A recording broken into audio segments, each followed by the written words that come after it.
Thank you all for being here. I'm Will Hall, and I'm really happy to be able to talk about an issue like Aldercrest Annex because it's the kind of project and problem and challenge that's interesting to me both personally, professionally, and as a volunteer here in the community.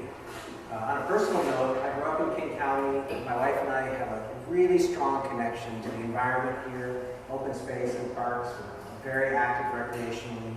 I'm a former high school teacher, former soccer coach, former scout leader, and for all of those reasons, I treasure having open space and parks and recreational opportunities in the community. Professionally, I work in land use. I've spent a decade working for Snohomish County, both in environmental planning, environmental protection, and land use planning. I was the comprehensive plan manager, the long-range planning manager. And so I had to live and breathe working with the community to balance decisions about how do we use our land efficiently? How do we accommodate a growing population and at the same time protect parks and the environment? And then as a volunteer in the community, I've been on the Shoreline Planning Commission for 5 years. I currently serve as the chair. Yannick serves with me on that commission, and we have John Barron's here as well, who's also on the commission.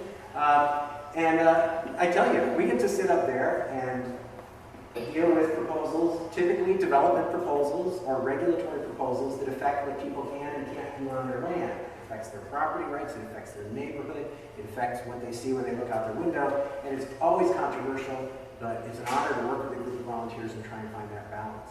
And that's part of what we have the opportunity to talk about here at Aldercrest. I applaud the fact that people are being proactive and trying to talk about a future vision instead of only worrying about one proposal that's on the table. That shows really good foresight on the part of the neighborhood and community, and all of you for being here. So thank you for your time. It's certainly a valid concern. Any concern is a valid concern. Sherry said this, and I appreciate people thinking about that, talking about it. I see no problem with the city council or the public raising the question. Is it appropriate to invest in properties on the boundary of the city? Fair question.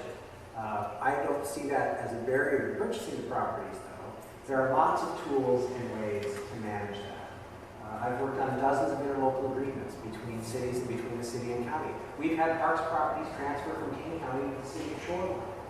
We inherited the parks that we have when we incorporated in the first place. All of these things take interjurisdictional cooperation.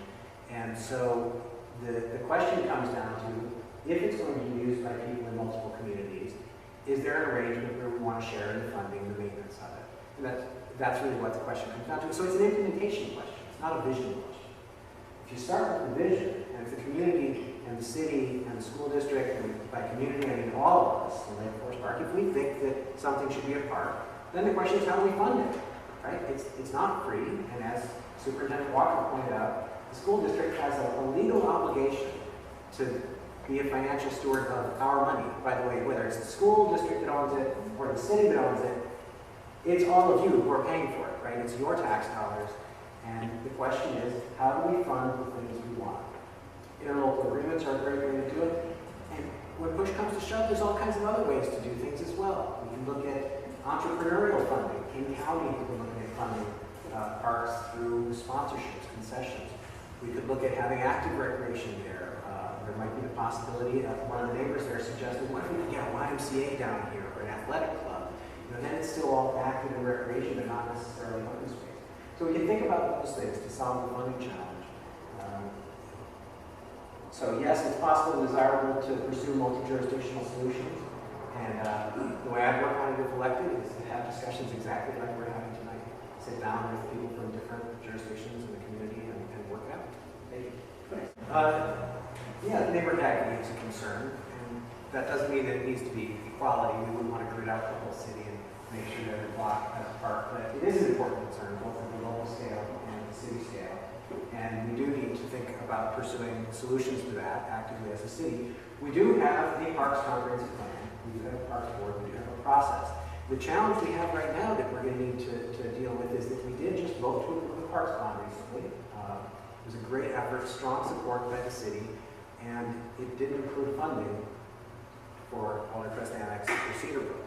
So we're in a situation now where we've just committed a lot of taxpayer money to parks, and we're going to need to think really creatively about how aggressively we can pursue additional park land.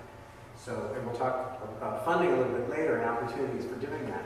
But that's the key. So should the city be pursuing it? Absolutely. We should be working with the neighborhood, with the school district, with Lake Forest Park to preserve parkland.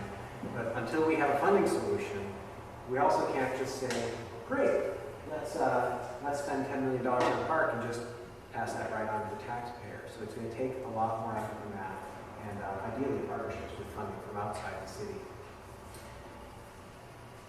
What would I do as a councilman to get it done? Again, same answer as before. This is the kind of forum to do it. So the next steps could include working to get these sites identified, working to identify the solution to this deficiency. So the city's identified the deficiency, right?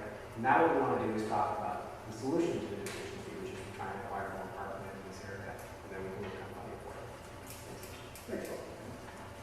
All right, thank you, and credit is to go down, by the way. Most of the city vision statement, the actual words that ended up in the vision statement, he wrote on them and did a great job. The words we put at the top of the vision statement, though, said the city of Shoreline should be a sustainable city in all respects. And I want to talk about how we can implement that at the neighborhood scale, because some things that we don't think about, when people talk about sustainability, most people go right to environmental sustainability. We think about our water quality, our trees, habitat, salmon, fish, orcas. That's all great. We also need to be economically sustainable, and that's part of the challenge that we deal with when we're talking about, do we need to sell property to build them down? We also need to be sustainable ourselves. We need to be healthy, and our vision statement talks about Shoreline being a healthy community. And you know, as a nation and as a city, we've got health problems.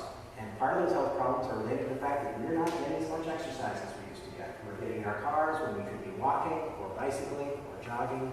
We're losing opportunities for outdoor recreation. And a huge number of alternatives for indoor recreation have kind of taken their place.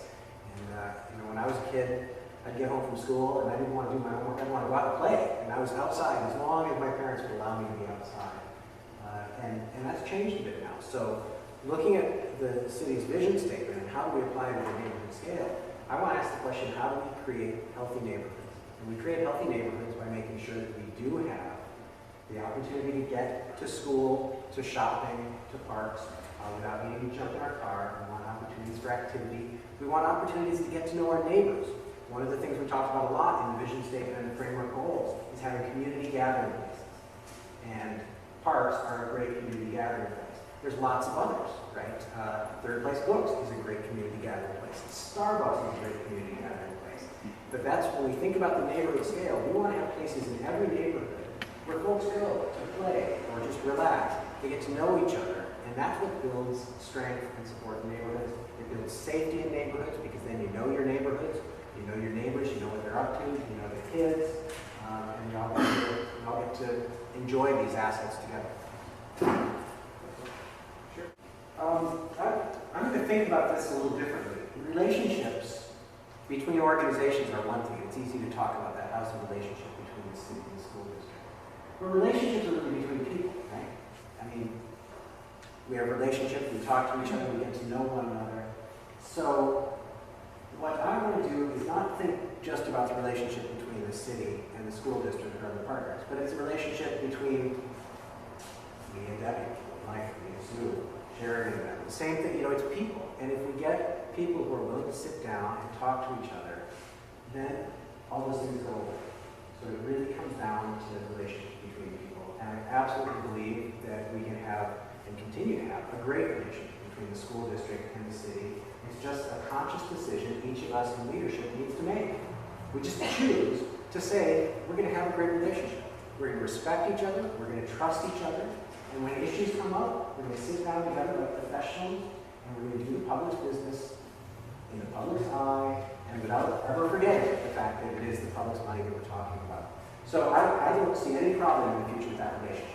I think that we'll be able to work through these things, and I want to be part of that. Public lands and public hands.